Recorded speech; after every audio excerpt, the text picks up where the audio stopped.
Hey, what's up guys, welcome back to White Lines F1 and finally I'm actually uploading for a change. The exam season is over, I'm free, I've kind of got my social life back. So I decided, you know what, I may as well start getting back to my regular uploads. So today we're talking about the Azerbaijan GP. It was in the Baku Grand Prix. It was insanely controversial, it was incredible, so many DNFs. Very unexpected results. As you may know, Daniel Ricciardo was the one to win the race. So I'm going to break it down. And first of all, I'm talking about the DNFs. So first of all, Kimi Räikkönen. You know what? It just wasn't. It wasn't his weekend. You know, I think he qualified third ahead of Vettel which makes a change. And I thought, you know what? He's got a good opportunity here. And from the first corner, he was immediately screwed over, or maybe it was the second corner, something like that.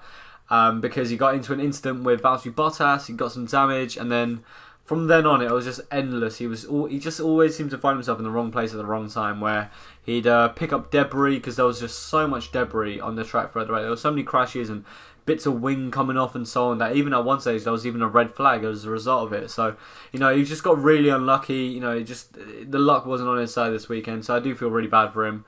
Sergio Perez, he DNF'd as well. Ironically for him, his DNF was as a result of crashing into his own teammate, which is Ocon, or technically it was Ocon crashing him. So he basically got squeezed out into the wall, and then he had too much damage and had to retire as a result. So I'm pretty certain things are going to be a little bit, shall we say, frosty in the Force India garage at the moment, because that was not very good at all, especially because the Force Indias were doing pretty well in the end, but as a result of Ocon having to go in for the damage as well, Ocon only came 6th, and obviously Perez didn't finish at all. So you know, that was not good at all, which is a real shame because Ocon has been doing very well this season, and so has Perez. Anyways, Felipe Massa, he was doing quite well in the race, but unfortunately for him, I think he had a suspension issue, so had to come off. Hulkenberg, he was also not doing too bad, but similar to Massa, had a suspension issue. But for Hulkenberg, he kind of did it himself. He clipped the barrier, destroyed his wheel.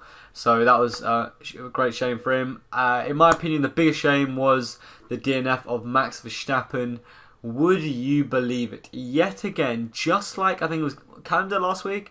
He had a fantastic race going on. He was doing really well. It was very early, by the way, into this race, like lap 9, something like that. He's going great. He's going great guns. We're thinking, you know what? You know, he's doing well for himself. Would you believe it? Engine failure. He literally said, "Oh, it's happening again." I cannot begin to say how sorry I felt for him. It's such a shame, and he must be thinking. He must be thinking right now. If he had a better car, that guy, just it's such a shame. Tony Kvyat had crashed out as well, but actually no, he didn't crash out. Sorry, he had DNF because he had smoke pouring out the back of his Toro Rosso. Great shame for him. I think Toro Rosso overall didn't have the greatest of weekends. They definitely felt like they had the potential to get more out of that race, but it just didn't work out for him. He at the start of the race he ended up spinning out, and then it just went downhill from there really. Actually, no, it was the other way around, sorry. But yeah, just generally, it just wasn't very good for him. Anyways, a final one with Jolyon Palmer.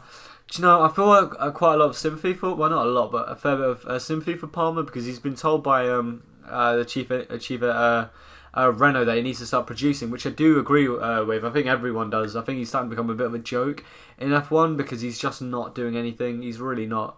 He's not showing his pace at all. But then you got to look at it like, how's he really meant to show his pace if the car keeps breaking down? I think this is the second or third time his car's broken down, so the Renault engines need to be fixed. I'm going to cut out what I actually said because it sounded so cringy. Oh my god. Don't put that in. Okay. But anyways, those were the DNFs. Now, as you can see, of course, you've already been able to see on the screen the actual results, of course. Ricciardo, Bottas, Stroll, Vettel, Hamilton, Ocon, and so on and so forth. So I'm going to sort of go over the talking points of the race. So of course I mentioned all the retirements. First of all, I want to talk about the fact that Ricciardo actually won the race. Do you know, I'm really happy for him because he did the right. He from the start, from qualifying rather. You know, when he crashed out in qualifying, and we thought, you know what, this is gonna be a recovery race for Red Bull. Especially a shame because, you know, in practice they looked like they had real pace and they were actually fighting for the championship. Then qualifying came around, then the race actually kicked off and Verstappen's gone. And all of a sudden we thought, you know what, this is a missed opportunity for Red Bull, which is not, it's not happening because they just seem to suddenly go flat. And but with all the crashes and the damage and the issues happening, Ricciardo just did a really solid job just staying out of danger. And then when it was needed, he got his foot down. Actually, he had one day, I think he had a spin out or some damage earlier. And then found his way. Found his way. Yeah, he did actually. Sorry, him and Bottas both had damage and spun out near the start and worked their way forward. So when it was needed and he had to suddenly do this recovery, he just found endless pace and he won the race in the end. So it's just absolutely wonderful for him. Similar situation with Bottas, where at the start, because he had his crash with Kimi, he ended up being lost and he found his way all the way in second by the end. Literally, by I think it was 1/10 of a second, he beat Stroll on the line. On the line, it was so intense. So, you know, Bottas, even though that wasn't a win for him, deep down it probably felt like it a little bit because he had such a recovery to make and he did himself very proud. And certainly Mercedes will be looking at that and saying, you know what, he clearly has the pace that we need from a Mercedes driver. So yeah, absolutely no doubt he's going to be very happy with that one. Lance Stroll, voted driver of the day. He's going to be so thrilled with that one. This guy had such a trouble-free weekend. He just did his thing, stayed calm, did his driving, kept out of the wall, had the pace, had aggression, had everything when it was needed, kept it clean. You know what? He didn't put a single foot wrong this whole weekend, and he's got himself on the podium. And if it weren't for that 1/10, he would have got second place. So no doubt, no surprise whatsoever why he was voted for the driver of the day.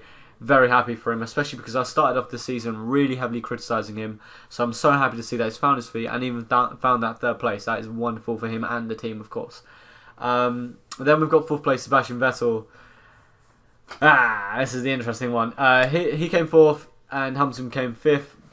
The big talking point in this race that's covering all the news that I'm actually going to make a separate video on is the Hamilton-Vettel controversy. Basically, on one of the safety cars, one of the many safety cars, I think there were 3 safety cars, or 2 or 3.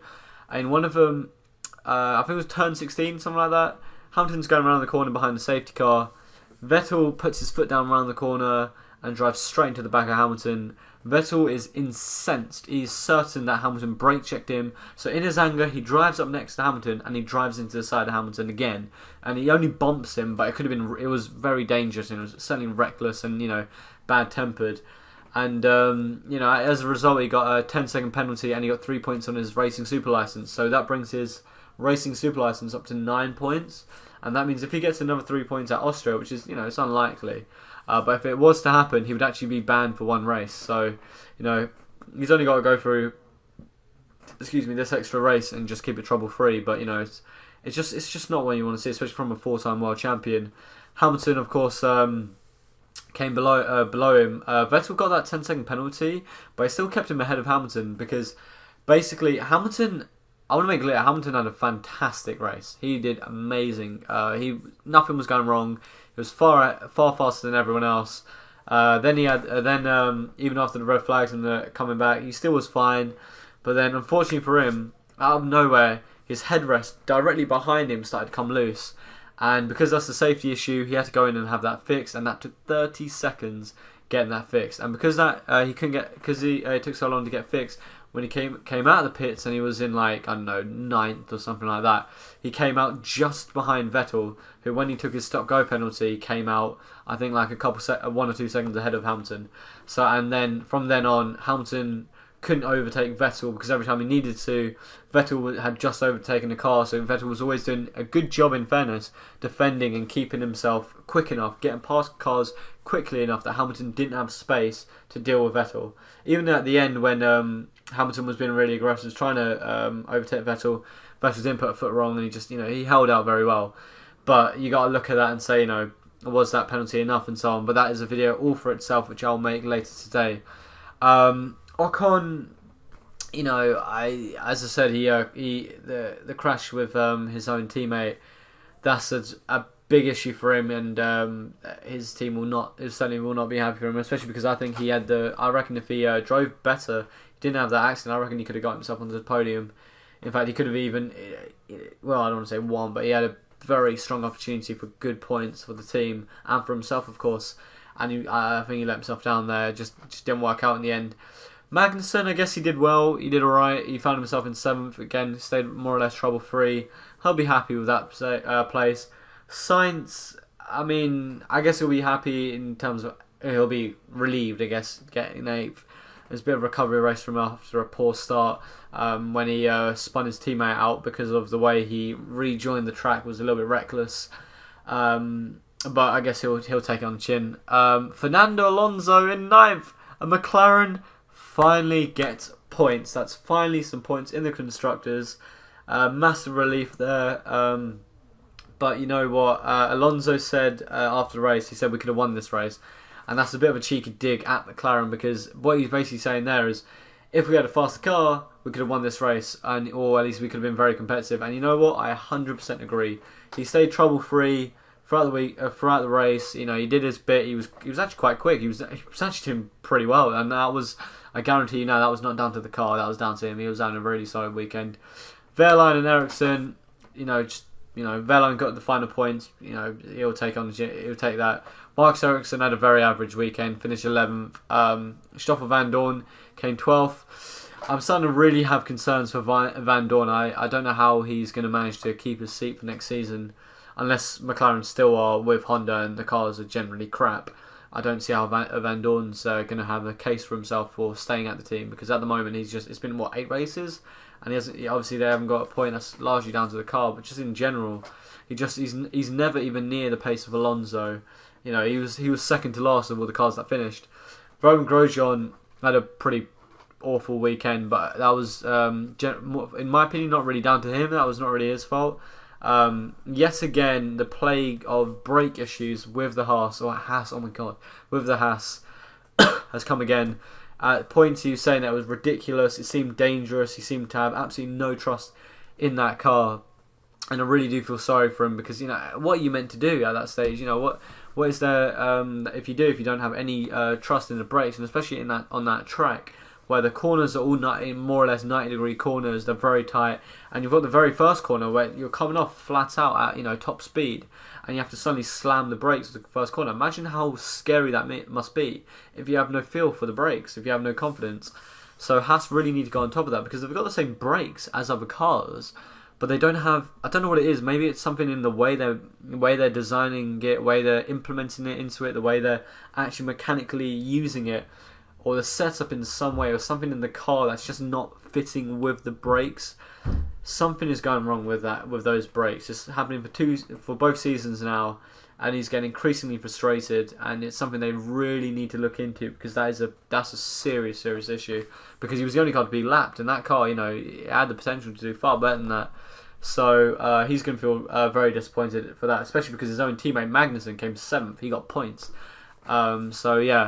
But yeah, that's it. That's all for the race that I can talk about. I'm going to be making another video about the Hamilton-Vettel controversy, because it's pretty much a headline topic at the moment. So I feel like I may as well give my opinions on it. Thanks so much for watching, guys. If you have enjoyed this video, please smash that like. Subscribe if you're new around here. Thanks so much for watching, guys. Please share this video. I'm finally back, and it's good to be back. See you later, guys.